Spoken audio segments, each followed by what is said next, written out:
자, 여러분들과 함께 갈라디아서 5장 1절부터 6절까지의 말씀을 살펴보겠습니다. 3, 4장에서 이 율법과 믿음의 관계에 대해서 사도 바울이 치열하게 이야기하고 난 다음에 5, 6장이 이제 결론 부분인데 갑자기 5장 2절에서 이 할례라는 부분이 전면에 등장하게 됩니다. 그러면서 사도 바울이 5장 3절에 내가 할례를 받는 각 사람에게 다시 증언하노니 그는 율법 전체를 행할 의무를 가진 자다, 이런 말을 합니다. 우리가 일반적으로 알고 있는 그 갈라디아서에 대한 해석, 그것은 이 사람들이 율법 전체를 지킴으로 의롭다함을 받으려고 했다, 이것이 원래 우리가 통상적으로 알고 있는 해석이거든요. 근데 그런 해석에서 5장 3절을 보면 굉장히 어색하기 짝이 없습니다. 왜냐하면 그 사람들은 율법 전체를 지킴으로써 그 의롭다함을 받으려고 했던 사람들에게 사도 바울이 너희들이 할례뿐만이 아니라 이제는 율법 전체도 지켜야 된다, 이런 이야기를 하는 것이 맞지 않는 이야기죠. 만약 사도 바울이 이런 이야기를 그런 뜻에서 했다면 그럼 갈라디아 교인들이 우리는 이미 율법 전체를 지키려고 애쓰고 있다, 몸부림치고 있다, 굳이 그런 이야기 할 필요 없다, 이렇게 나올 것입니다. 근데 지금 사도 바울은 5장 3절에서 율법뿐만이 아니라 율법 전체도 지켜야 된다, 만약에 너희들이 율법으로 의로워지려고 한다면, 이런 이야기를 통해서 사도 바울이 말하려고 하는 것이 이 사람들이 율법이나 할례나 또는 뭐 안식일 준수나 식탁의 교제나 이런 몇 가지를 통해서 우리 이제 그리스도인이 되었다 라고 말을 하고 있었다는 것입니다. 그러니까 율법 전체를 통해서 의로워지려고 한 것이 아니라 율법에서 말하는 특정 몇 가지, 그것은 특별히 그 유대인적 특성입니다. 그런 것들을 행함으로써 우리도 이제는 유대인처럼 되었고 그래서 우리가 하나님의 백성이다, 이런 주장들이 있었다는 것입니다. 그것이 바로 육체의 일인 것이죠. 저는 오늘날도 이런 일들이 한국교회 안에서 일어나고 있다고 생각합니다. 이것이 거짓 복음입니다.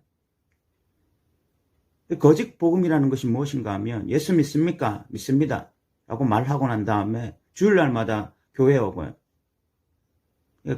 교회 와서 예배드리고 그리고 뭐 11조 하고 몇 가지 뭐 그리스도인다운 그런 특징들을 행하기만 하면 그냥 나 그리스도인이다, 이렇게 단순하게 생각하는 것, 그러면서도 계속해서 육체의 일에 머물러 있는 것, 이것이 바로 거짓 복음의 핵심이다 라는 생각이 들어요. 그러면서 사도 바울이 진짜 강조하고자 하는 것은 5절과 6절인데 그 6절에 보면 믿음이 뭐냐라고 말을 했을 때 믿습니까? 믿습니다, 이게 믿음이 아니라 6절에 보면 사랑으로서 역사하는 믿음, 이런 표현을 씁니다. 믿음에 형용사가 붙는데 그 형용사가 뭐냐면 사랑으로서 역사하는 믿음이라는 것입니다. 믿음은 그냥 믿음으로만 존재하는 것이 아니라 사랑이 있고요, 사랑 안에서 역사하는 믿음이 있는 것입니다. 우리가 누군가를 사랑한다고 생각해 보십시오. 그냥 사랑해라고 끝이 납니까? 그렇지 않습니다. 사랑하게 되면 보고 싶고 보고 싶으면 만나게 되어지고, 아니면 뭐 전화 통화를 하게 되어지고, 아니면 뭐 문자를 넣게 되어지고, 아니면 그 사람을 위해서 뭔가를 행하게 되어지고, 이런 사랑으로서 역사하는 어떤 행위가 나타나게 됩니다. 그런 것입니다. 믿음이라고 하는 것이 그냥 믿습니다, 끝. 아니면 뭐 교회를 다니고 아니면 뭐 11조를 하고 이런 단순한 몇 가지로 규정 지을 수 없는 사랑으로서 역사하는 어떤 것이 나타나는 것이 믿음인 것이죠. 분명한 실체가 있는 것이 믿음인데 행위가 아니라 믿음이다, 이런 단순한 도식이 있다 보니까 믿음의 실체가 없어지는, 믿음이 너무나 평면이 되어지는 이런 현상이 나타났다는 것입니다. 그래서 우리가 갈라디아서를 통해서 분명히 깨달아야 될 것은 정말 당신이 믿습니다, 그런 신앙이 있다면 사랑으로서 역사하는 믿음이 있어야 되는 것입니다. 하나님을 사랑하기 때문에 나타나는 사랑으로서 역사하는 어떤 something이 있어야 된다는 것입니다. 그런 분명한 어떤 것들이 나타나야 되는 거야.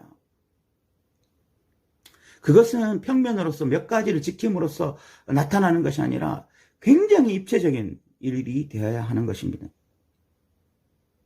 그러면서 5절에 보면 성령으로 믿음을 따라 의의 소망을 기다린다, 이렇게 말을 합니다. 의의 소망이라는 것이 뭐냐면 칭의를 말하는 것입니다. 칭의.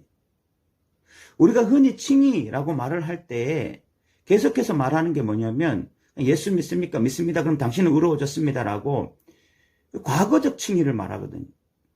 그런데 지금 이 5절에 보면은 성령으로 믿음을 따라서 의의 소망, 우리가 마지막 주님의 심판대 앞에 섰을 때 너는 의롭다라고 인정받는 그날을 기다린다 이 말이거든요. 이 말은 다른 표현으로 하면 순결한 신부가 되어져서 예수님이 다시 오실 날들을 기다리면서 날마다 하나님의 그 거룩하심을 따라서 살기를 소망하며 그렇게 순결한 신부로 준비되어지는 삶을 의미하는 것입니다. 그러니까 우리가 지금까지 갈라디아서에 대해서 너무 많이 오해한 것이 믿습니까? 믿습니다. 그렇게 말하고 그냥 교회 다니면서 평일날은 세상 방식을 따라서 세상의 소망을 따라서 그렇게 살아가는 삶이 아니라 갈라디아서에서 말하는 믿음이라는 것은 성령님이 우리에게 임하시고 그래서 마지막 최후 심판대 앞에서 의롭다함을 받을 것들을 기대하고 소망하면서 오늘 하루 순결한 신부로 세상과 타협하지 아니하고 세상 방식으로 살아가지 아니하고 성령의 열매를 따라가면서 맺으면서 그렇게 성령을 따라 살아가는 삶, 이런 삶을 말하고 있다는 것입니다. 사랑하는 성도 여러분, 바른 복음이 우리를 구원하는 것입니다. 거짓 복음이 우리를 미혹하고 결국은 구원에서 떨어지게 합니다. 갈라디아서를 통해서 분명한 복음에 반응하는 자들이 되기를 바랍니다. 분명한 믿음을 가지게 되기를 원합니다. 사랑으로서 역사하는 믿음. 그래서 성령이 우리에게 임하시고 그래서 우리가 의의 신부로서 의의 소망을 기다리며 하루하루 믿음으로 살아가는 저와 여러분 되시기 바랍니다.